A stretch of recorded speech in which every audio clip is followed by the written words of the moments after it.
السلام علیکم ورحمۃ اللہ وبرکاتہ۔ ناظرین کرام، وہ 10 چیزیں کون کون سی ہیں کہ جن کی وجہ سے گھر کے اندر غریبی آتی ہیں، پریشانیاں آتی ہیں، مصیبتیں آتی ہیں، بیماریاں آتی ہیں، تکلیفیں آتی ہیں، وہی میں آپ حضرات کی خدمت میں پیش کرنے جا رہا ہوں۔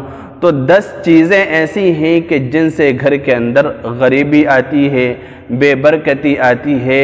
اگر ان 10 چیزوں میں سے کوئی ایک کام بھی ہوگا، کوئی ایک چیز بھی پائی جائے گی، تو پھر اس کی وجہ سے گھر کے اندر پریشانیاں اور بے برکتی اور غربت آنے کا اندیشہ ہوتا ہے۔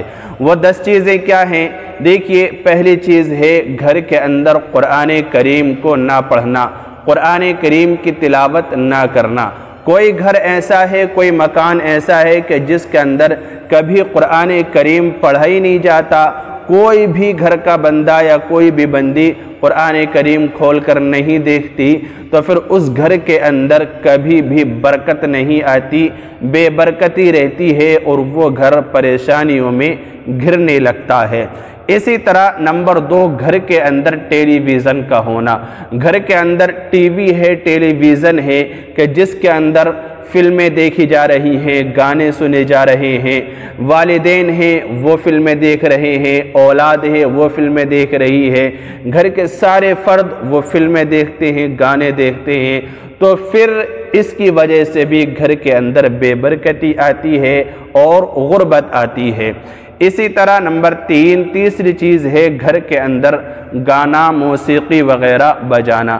جو بھی ہے موبائل میں یا ٹی وی سی ڈی میں وہ گانے بجا رہا ہے، ڈانس پارٹی دیکھ رہا ہے، کوئی بے حیائی والا کام اگر گھر کے اندر کر رہا ہے یا ہو رہا ہے، تو پھر اس کی وجہ سے بھی گھر کے اندر بے برکتی آتی ہے، پریشانیاں آتی ہیں، مصیبتیں آتی ہیں، گھر کے اندر اللہ رب العزت کی طرف سے رحمتوں کی برسات نہیں ہوتی ہے۔ یہ بات آپ اچھی طرح سے جان لیں۔ اسی طرح جو چوتھی چیز ہے وہ ہے بے پردگی کا ہونا۔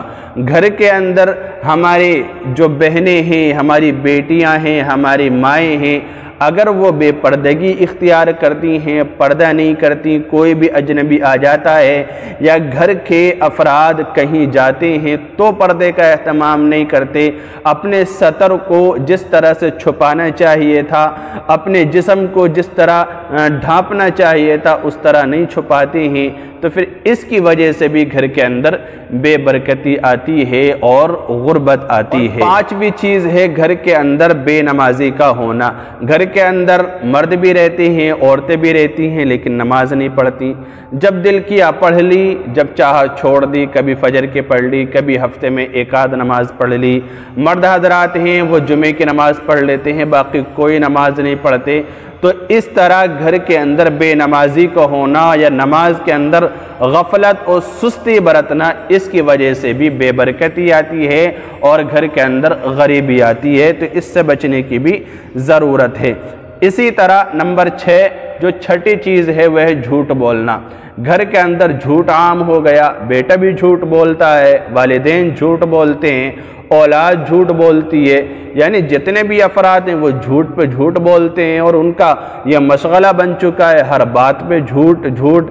تو یاد رکھیں، نبی علیہ السلام کا صاف ارشاد ہے کہ میرا امتی سارے گناہ کر سکتا ہے، کوئی بھی گناہ اس سے ہو سکتا ہے لیکن جھوٹ نہیں بول سکتا۔ تو جھوٹ بولنا یہ بھی اتنی بڑی نحوست ہے کہ اس کی وجہ سے بھی گھر کے اندر بے برکتی آتی ہے، زندگی کے اندر الجھنیں آتی ہیں، پریشانی آتی ہیں، تو اس سے بچنے کی ضرورت ہے۔ اسی طرح جو 7ویں چیز ہے وہ ہے بغیر ہاتھ دھوئے کھانا کھانا۔ یعنی جب ہم کھانے کے لیے بیٹھتے ہیں، کام پہ سے آئے ویسے ہی کھانا شروع کر دیا، کوئی کام ہم کر رہے تھے ویسے ہی ہم دسترخوان پہ بیٹھ گئے، کہیں سے آئے ایسے ہی کھانا شروع کر دیا۔ یاد رکھیں، کھانے سے پہلے ہاتھ دھونا سنت ہے۔ ہاتھ دھونے کے بعد ہم ان کو پوچھے بھی نہیں، کسی کپڑے سے صاف بھی نہیں کریں، بلکہ ہاتھ دھونے کے بعد اسی حالت میں ہم کھانے کے لیے بیٹھ جائیں، یہ سنت طریقہ ہے۔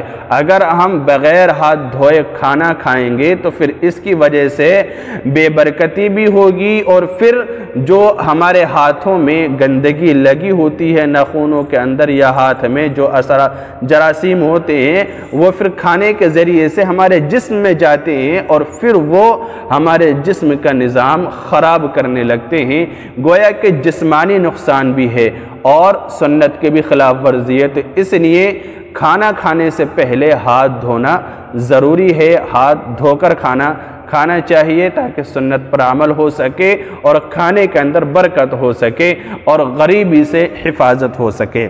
اسی طرح جو 8ویں چیز ہے وہ ہے بغیر دسترخوان کے کھانا۔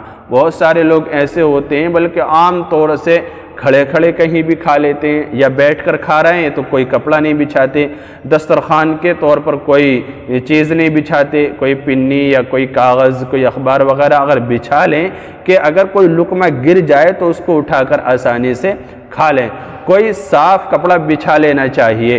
تو بغیر دسترخوان کے کھانا یہ بھی بے برکتی کے اسباب میں سے ہے اور اس کی وجہ سے بھی بے برکتی ہوتی ہے اور گھر کے اندر غریبی آتی ہے۔ اسی طرح جو 9ویں چیز ہے وہ ہے کھانے کے بعد جس برتن میں کھایا ہے اسی میں ہاتھ دھونا۔ یہ کتنی بڑی نیستی پن کی علامت ہے کہ انسان کھانے کے لیے بیٹھا ہے، کھانے کے بعد اسی برتن میں اس نے ہاتھ دھو لیے بیٹھے بیٹھے، تو یہ غلط حرکت ہے، یہ عادت اچھی نہیں ہے۔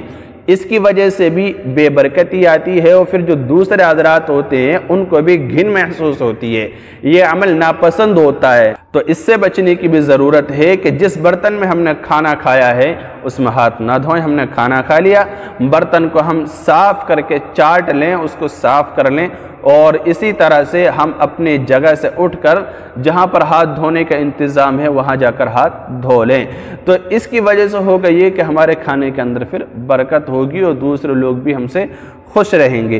اسی طرح جو آخری چیز ہے یعنی 10ویں چیز ہے جس کی وجہ سے غریبی آتی ہے وہ ہے دسترخوان سے گرے ہوئے لقمے کو اٹھا کر نہ کھانا۔ یہ بھی بہت گندی حرکت ہوتی ہے اور رزق کی ناقدری ہوتی ہے کہ اگر کھاتے ہوئے ہو ہی جاتا ہے کوئی لقمہ، کوئی چاول کا دانہ، کوئی نہ کچھ گر جاتا ہے، ہم اس کو اٹھا کر کھانے میں عیب سمجھتے ہیں، اس کو اٹھا کر کھانے میں اپنی بے عزتی سمجھتے ہیں اور ہم سمجھتے ہیں کہ میں نیچے گرا ہوا کھانا کھاؤں گا، یہ تو بہت کم درجے لوگوں کی حرکتیں ہیں، ایسے نہیں کروں گا۔ تو دیکھیے دسترخوان کے اوپر سے گرا ہوا لقمہ یا کوئی بھی رزق کا ذرہ اٹھا کر کھانے میں ہمیں بہت ثواب ملتا ہے اور اس کی وجہ سے روزی روٹی کے اندر خوب برکت ہوتی ہے۔